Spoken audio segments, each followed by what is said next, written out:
గుర్తించాల్సిన అవసరం ఉందని చెప్పేసి మనం చేస్తా ఉన్నాను. నిజంగా నీకు ప్రజల సమస్య మీద బాధ్యత ఉంది, ప్రజల సమస్యల్ని పరిష్కరించాలి అనే ఆలోచన ఉన్నట్లయితే ప్రజాస్వామ్యంలో ప్రజల సమస్యలు చర్చించడానికి, ప్రభుత్వాన్ని నిలదీయటానికి, ప్రజల రాష్ట్రం ఎదుర్కొంటున్న సమస్యల పరిష్కారానికి అత్యున్నత వేదిక శాసనసభ, పార్లమెంటు. నువ్వు ఎందుకు శాసనసభకు వచ్చి నువ్వేదైతే ప్రెస్ మీట్లో ఒకదంపుడు ఉపన్యాసాలు చెప్తున్నావో, ఎందుకు శాసనసభకు వచ్చి మీరు ప్రజల సమస్యల మీద చర్చించట్లేదో ముందు సమాధానం చెప్పాలని చెప్పేసి కూడా నేను డిమాండ్ చేస్తా ఉన్నా. నేను అంటే నువ్వు చేసి 5 సంవత్సరాల్లో ఈ రాష్ట్రానికి చేసిన విధ్వంసం, నువ్వు చేసిన అరాచక కార్యక్రమాలు, నువ్వు చేసిన దోపిడీలు, నువ్వు ఈ రాష్ట్రంలో నిరుద్యోగ యువకులకి చేసిన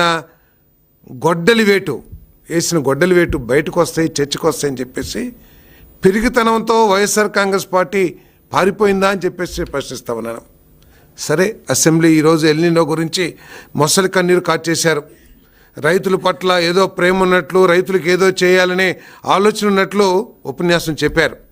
నేను అడుగుతా ఉన్నాను, సరే శాసనసభ సమావేశాల నుంచి పిరిగితనంతో మీరు అటెండ్ కావట్లేదని పక్కన పెడదాం. మీకు శాసనమండలిలో బలం ఉంది.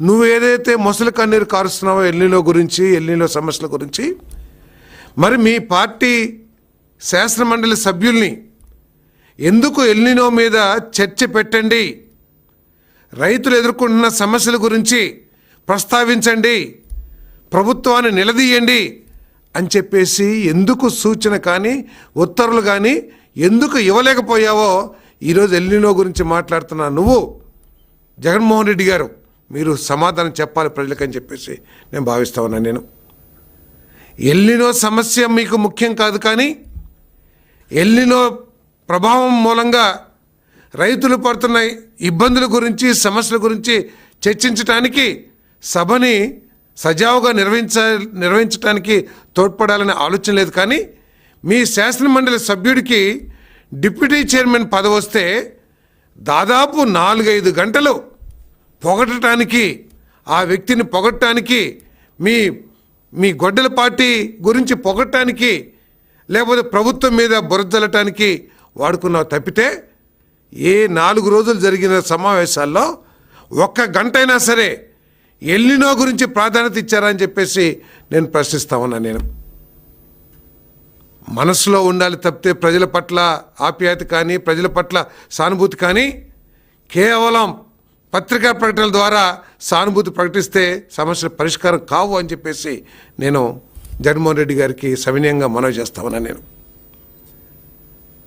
ఆయన ప్రెస్ మీట్ చూస్తే ఏ విధంగా ఉందంటే, ఇంతకుముందు కేవలం ఆవుక తొక్కటే చెప్పేవాళ్ళు. ఆవుకు 2 కొమ్ములుండును, ఆవుకు ఒక తోకుండును, 4 కాళ్ళుండును, తెల్లగా ఉండును, నల్లగా ఉండును అని చెప్పేసి ఈరోజు ఆవు కథ, పులి కథ, కోతి కథ అన్ని కథలు చెప్పి దాంట్లో కోతి ఒక్కటే 2 కాళ్ళ మీద నడుస్తుంది అనే విషయాన్ని తనే కనుక్కున్నట్లు తను మాట్లాడుతూ ఉన్నాడు.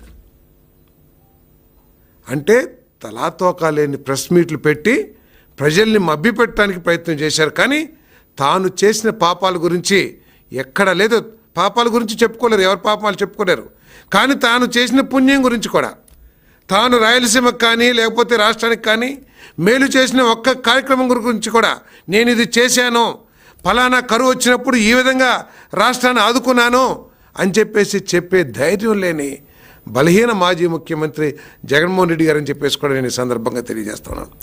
ఈరోజు బలహీన వర్గాల గురించి మొసలి కన్నీరు కారుస్తున్నారు.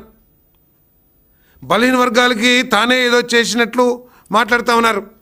44% పార్లమెంటు స్థానాలు ఇచ్చాను, 40% జిల్లా పరిషత్ స్థానాలు ఇచ్చాను, 40% జిల్లా పరిషత్ చైర్మన్లు ఇచ్చానని చెప్పేసి గొప్పగా చెప్పుకుంటున్నారు. జగన్మోహన్ రెడ్డి గారు మీ నిర్వాహకం మూలంగా, మీలో బలహీన వర్గాల పట్ల చిత్తశుద్ధి లేకపోవటం మూలంగా 34% రిజర్వేషన్ పొందుతున్న బలహీన వర్గాలు స్థానిక సంస్థల్లో రిజర్వేషన్ పొందుతున్న బలహీన వర్గాల కోసం